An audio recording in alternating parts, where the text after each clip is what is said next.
Balance Pak 100 is part of our balance range and is used to increase total alkalinity of swimming pool water.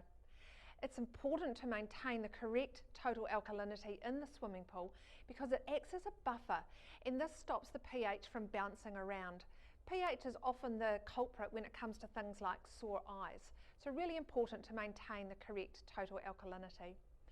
To add this to the swimming pool, cut the bag open and pour it straight in. It's as simple as that. If it's a particularly windy day, then you might like to add some to a bucket with water and stir it up first before pouring it into the pool.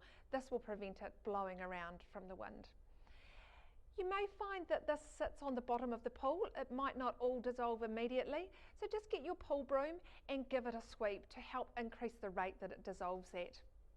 For storage, it's really good. This product will last for ages. However, always a good idea if you've got an open bag to seal it up or sit something else on top so that it's not exposed to the environment. Now, this will be the product that you use the most when it comes to balancing your pool water. It's available in lots of sizes, and you might like to consider the most economical 10 kilo tub.